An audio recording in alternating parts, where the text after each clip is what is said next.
2 bulan setelah dilantik, pengganti pasangan Bupati dan Wakil Bupati Badung yang dikenal dengan paket Giriase sudah mulai dibahas. Muncul nama yang digadang-gadang akan merebut sekaligus menggantikan posisi Badung 1 di Pilkada 2024. Nama pengganti Giriase sudah banyak menjadi perbincangan di kalangan internal partai politik maupun di media sosial. Berdasarkan informasi yang dihimpun, nama-nama yang muncul kubu politisi PDIP Badung untuk berebut di Pilkada 2024 cukup banyak.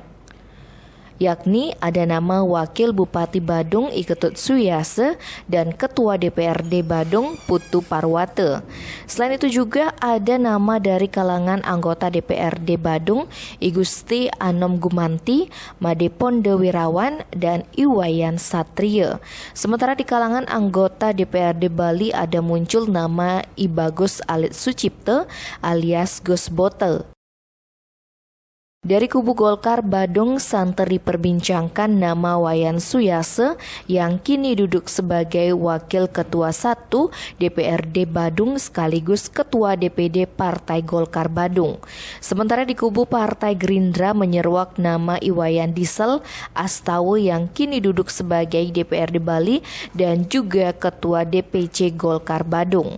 Menariknya, ada 2 nama dari kalangan birokrasi Badung yang digadang-gadang akan bertarung di Pilkada Badung 2024, yakni Sekda Kabupaten Badung Wayan Adi Arnawe dan Kepala Bapenda Badung Imade Sutame.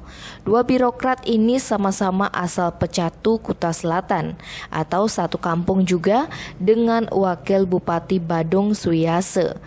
Wakil Ketua 1 DPRD Badung Iwayan Suyase mengatakan kalau berbicara Pilkada 2024 memang terlihat masih jauh dengan hitungan 3 tahun lagi. Namun dalam hal proses di internal partai, wajar masyarakat atau orang partai berbicara soal figur. Suyase mengaku di internal partai juga rutin berkoordinasi dengan sejumlah kader. Soal kesiapannya bertarung di Pilkada tahun 2024, Suyase menegaskan dirinya sudah komit harus maju di eksekutif sesuai harapan kader dan masyarakat. Sedangkan birokrasi Imade Sutame mengatakan masih fokus menjalankan tugas dari Bupati untuk meningkatkan pendapatan Kabupaten Badung di masa pandemi COVID-19 ini. Saat ini dia masih menjadi seorang aparatur sipil negara.